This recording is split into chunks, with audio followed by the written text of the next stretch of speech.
Hey, welcome to our Fit Miracle channel. Please like, subscribe, and comment so that you can keep getting access to this good old information. So yes, today I have a topic that is quite sensitive, and we're going to talk about it for a series, if you will. And it's about, this is the topic, the reason why you are obese and are overweight may just not be your fault. It may not be 100% your fault. Now, after this series, now it could be your fault if you don't do anything with the information. But the reason why most people are obese and are overweight today is really not their fault. And I have 5 top things that I would like to discuss that I personally believe are the culprit behind being obese and are overweight. Number 1, dun, dun, dun. Stress, darling. Stress. Stress is something that you cannot avoid. It is a part of life, but we can adjust to how we handle stress, right? Many things can cause stress. What happens when we get stressed out? What happens when stress presents itself to us in circumstances and situations, right? Unexpected events, right? What attaches itself to stress that makes people obese or overweight? People even know, oh, I'm stress eating. Oh, that's stress eating. The stress eating is real. It is not a myth. It is not in your head. It is a real response to a stress hormone, and that's what it's called. There's a stress hormone called cortisol. Cortisol. Yes, cortisol. Look it up. Help yourself. Yes, cortisol is the stress hormone that we have naturally. There's a purpose for it, right? It's not all 100% bad, but it is bad when it becomes a chronic condition. When is cortisol good? When is it good? Cortisol helps so many of your body's metabolic functions, right? Have you guys ever heard of the fight or flight response? That's part of cortisol's job. Cortisol will give you energy, like it seems like almost supernatural energy in the case of an attack, or for your brain to say, hey, do I fight or do I run? And it gives you you can handle certain situations under the pressure because of that fight or flight response. That's what cortisol does for the brain, right? It is a hormone. Yes, it is a hormone.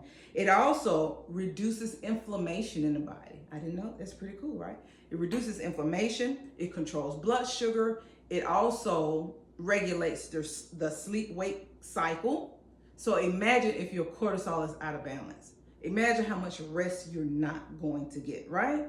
So that's why we need stress to be checked, because it is responsible for so many different things, and can also, when out of balance, can make so many things go wrong, right?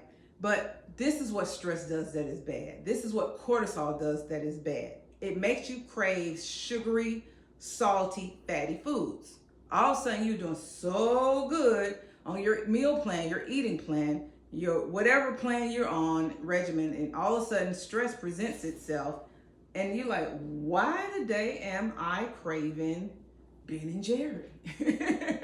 Why am somebody pass the sugar? Somebody, please pass the ammunition. Yes, it's like a gun to shoot yourself with. That's what stresses do. It's just horrible when it's out of balance.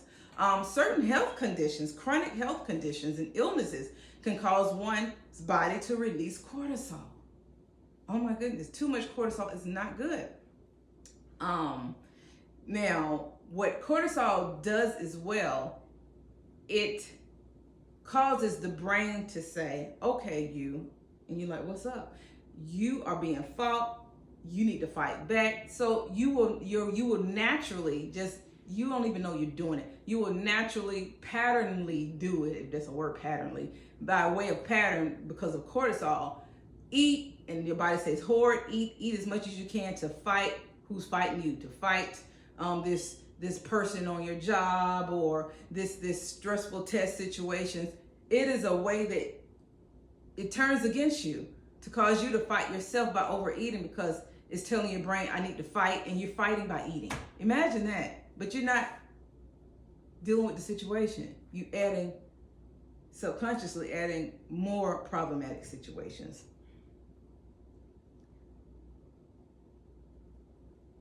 Now, I have some examples of stress. I have some examples of perfect examples of high cortisol release. It's not exclusive to adults. It can affect children, if you will. Think about children, a child being bullied in school. That's a stressful situation. And you think it's just normal for that child to want to overeat or want to eat the wrong things, always wanting the wrong things. Typically, it's because they had a bad day. There's a stressful situation if they're struggling academically. I've seen this. I've worked in schools. I've seen children struggle academically. I've seen children who are bullied, carrying around way too much body fat, you know? And then as they carry the body fat, then there's another reason to be bullied, right? So it just gets compounded and compacted, and they become little cortisol producing machines. Now, personally, college, oh my God, I have taken my time working on my PhD, but I know better now. Know better, do better, right? So it seemed like in graduate school, undergrad, even closer to graduation, certain events, I will put on a tremendous amount of weight. 40, 50, 60 pounds, I don't know. It was crazy. And I'm like, I would drink more coffee, I'd be eating more food. It's like carbs, donuts, things that I dare eat now. I'm terrified of Krispy Kreme donuts now. But certain things I will eat, sugar. I just want to eat. Because, and I didn't know why. It's because I was stressed. The stress of being in school, you're not working, right? So you don't have the finances that you would normally have as a career person, right?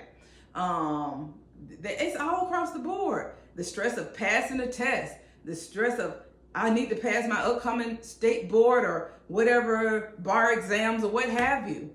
I'm telling you, it's real. And you find you're like this. It's like you can't get enough. How is it that when things are going well, how about when you're in love? When people in love, they don't want to eat anything. No, you eat, right? Yes. But when they're stressed, it's like, hey, this is mine. This is why are you in my snacks? You know, it's a whole nother individual. It's a whole nother beast. It is dangerous. Stress is ridiculously dangerous. That's why when you in a place of being stressed, you need a good health coach. You need a good mentor. You need someone to speak to and say, hey, this thing is getting to me. This is bothering me. You need to speak it out. You need to deal with it. You need to confront it. You need to talk about it. Because if you don't deal with it, it's going to deal with you. And you're going to spiral out of control. No, do not let stress get the best of you. You get the best of stress. Stress presents itself. Many people pray, they meditate, do that. Do what you do to decompress. If you need to go to the spa, working out reduces stress, right? Working out is beyond getting fit. It also decreases stress. So you won't be craving that sugar, that candy. Now, my drug of choice, and I'll say this, was, donuts. When stress was I knew I was at a bad low when I was eating donuts. I'm like, Tip gonna eat donuts. It's bad. I'm like, I'm in a bad place. This is donut time. What's going on? So yeah, donut, candy. I mean, and it doesn't end. Some people like salty things. I wasn't the salty person. I was the sweet person, the bread person, the pastry person, you know, and then I had a little bad habit of going by the special bakeries, certain German bakeries. I knew the spots, right? I knew who made the little sweet delicacies, the cream cheese danishes. Yes, those were my problems, right? Thank God for deliverance. I'm free from that. But yes, stress, get control of it, get it under your feet. Don't let it deal with you, you deal with it. And that's about all I have for today. Deal with the stress. Now make sure you join me for part 2 of this series. You don't want to miss part 2 because it was almost number 1. To be honest with you, number 2 is, this is gonna solve a lot of your problems once you get this revelation. Make sure you tune in. Shalom.